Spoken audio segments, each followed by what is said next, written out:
Good morning students. पिछले video में हमने हिमालय की उत्पत्ति के बारे में अध्ययन किया। इस वीडियो में हम हिमालय का विभाजन का अध्ययन करने जा रहे हैं। हिमालय का विभाजन 3 प्रकार से किया गया है। सबसे पहले ज्योग्राफिकली यानी कि भौगोलिक दृष्टि से, दूसरा रीजनल यानी कि प्रादेशिक दृष्टि से, और तीसरा जियोलॉजिकल यानी भूवैज्ञानिक दृष्टि से। तो देखिए, सबसे पहले हम देखते हैं ज्योग्राफिकली हिमालयाज डिवीजन यानी कि भूगोलिक दृष्टि से हिमालय का विभाजन। तो हिमालय का जो विभाजन है 3 भागों में किया जा सकता है ज्योग्राफिकली। हिमालय श्रेणियाँ, ट्रांस हिमालय यानी कि परा हिमालय, और ईस्टर्न हिल्स यानी कि पूर्वी पहाड़ियाँ। तो सबसे पहले हम देखेंगे द हिमालयन रेंजेस को।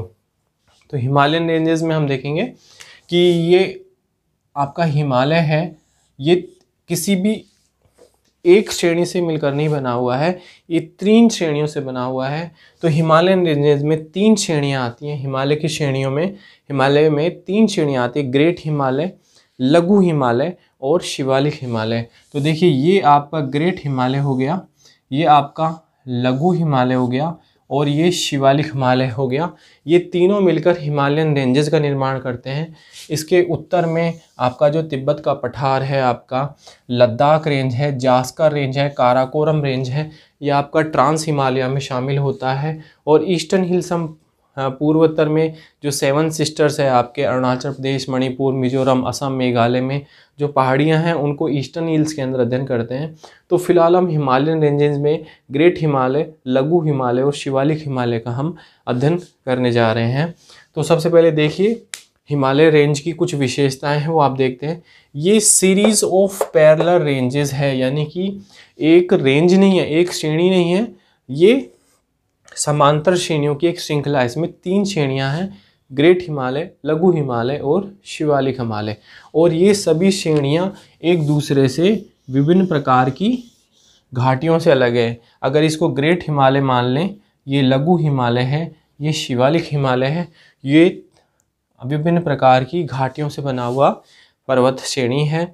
ये वलित पर्वतों की विशेषता होती है घाटियों का पाया जाना। तो इसमें गहरी घाटियां हैं और रीज और वैली टोपोग्राफी है इसकी।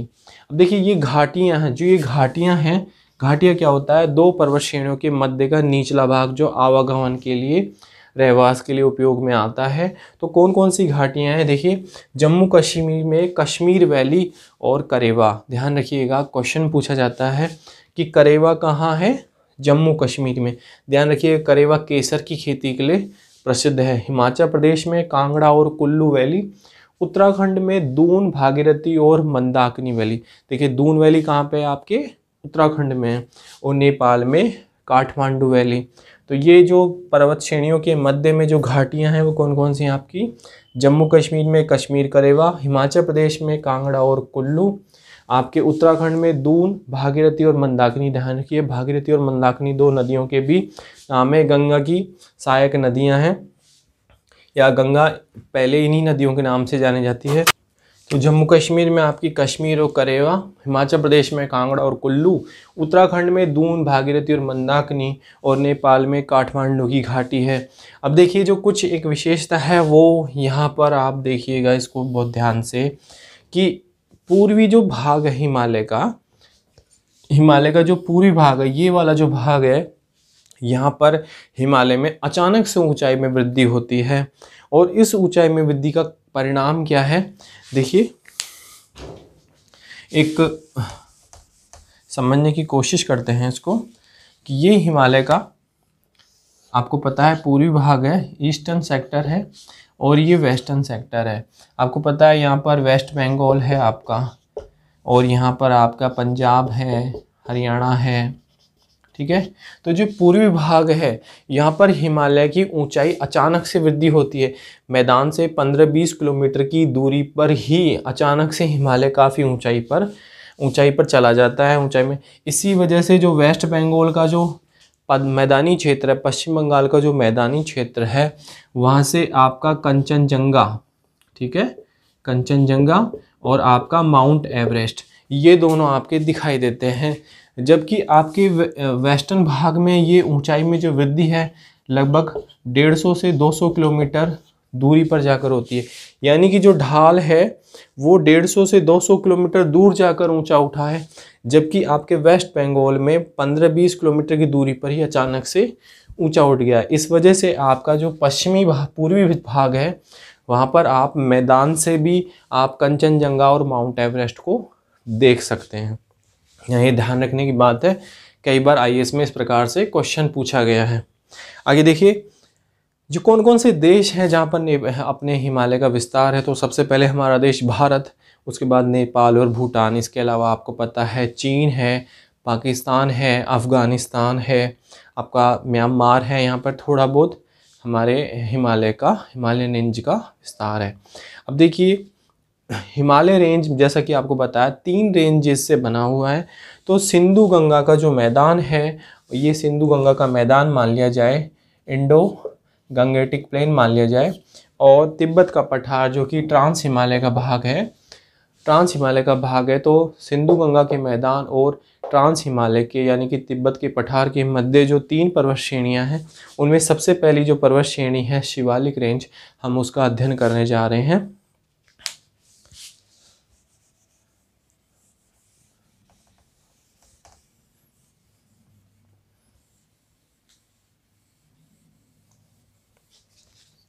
तो जो शिवालिक रेंज है वो आउटर मोस्ट रेंज यानी सबसे बाहर की रेंज है आपकी बाह्यतम। ये ग्रेट हिमालय हो गया, ये लघु हिमालय हो गया, ये आपका शिवालिक हिमालय हो गया। तो ये सबसे बाहर की जो रेंज है, इस वजह से इसको बाह्य हिमालय कहा जाता है। इसकी जो दूरी है वो कितनी है आपकी, यहाँ पर आपके पोटवार के पठार से लेके जो कि पाकिस्तान में है और ब्रह्मपुत्र नदी की घाटी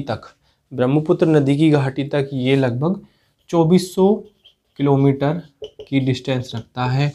और ये एक सतत पर्वत श्रेणी है, इसमें कहीं पर भी अविच्छिन्न नहीं है, कहीं पर भी बीच में टूटन नहीं है, कहीं पर भी इसमें गैप नहीं है, सिवाय एक गैप के जो कि 80 से 90 किलोमीटर का गैप है, जो कि तिस्ता और रेडक नदी जो कि आपके सिक्किम से निकलती है और आपके वेस्ट बंगाल होते हुए बांग्लादेश में जाकर आपके भागीरथी हुगली नदी में जाकर मिलती है। आपके ब्रह्मपुत्र नदी और भागीरथी नदी जो गंगा नदी मिलकर आगे डेल्टा बनाती है, वहाँ पर जाकर ये मिलती है आपके। तो वहाँ पर 80 से 90 किलोमीटर लंबा सिर्फ एक गैप है जो कि गॉर्ज है। आपको बताया कि गॉर्ज आपके रिजुविनेशन का एक परिणाम होता है। तो ये unbroken succession of low hills यानी कि जो लघु पहाड़ियाँ हैं वो अविच्छिन्न श्रेणी के रूप में चलती हैं। सिर्फ एक गैप है 80 से 90 किलोमीटर का, वो कहाँ है वो गैप, तिस्ता और रेडक नदी के द्वारा बनाया गया गॉर्ज है। अब देखिए निर्माण कैसे हुआ, इसका निर्माण आपको पहले पता है कि आपके गोंडवाना लैंड दक्षिण में और उत्तर में आपके यूरेशियन महाद्वीप, या अगर आप वैगनर की अल्फ्रेड वैगनर की कॉन्टिनेंटल ड्रिफ्ट थ्योरी के अनुसार तो गोंडवाना लैंड और यूरेशियन महाद्वीप, जबकि आपके हैरी हेस के प्लेट विवर्तनी के सिद्धांत के अनुसार इंडियन प्लेट और यूरेशियन प्लेट, इन दोनों के एक दूसरे के नज़दीक आने से जो टैथीज प्लेट में वलन पड़ा, टैथीज महासागर में वलन पड़ा, उस वलन के द्वारा आपका ये शिवालिक पर्वत श्रेणी का निर्माण हुआ।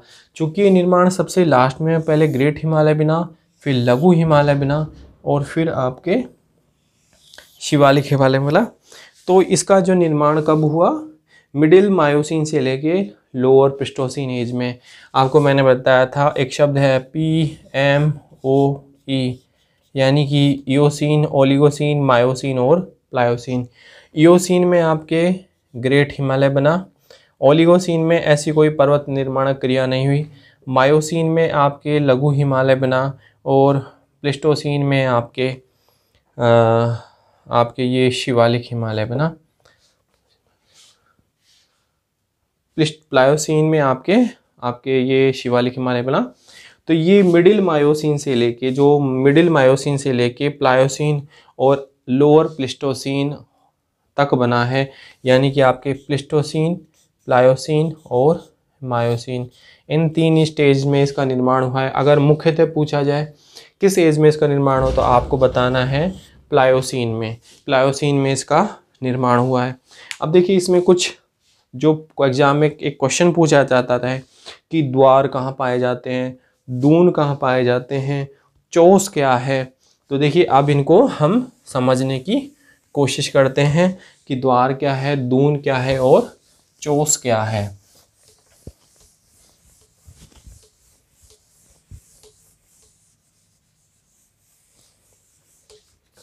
देखिए जैसा कि आपको पता है, यहाँ पर सबसे पहले आपका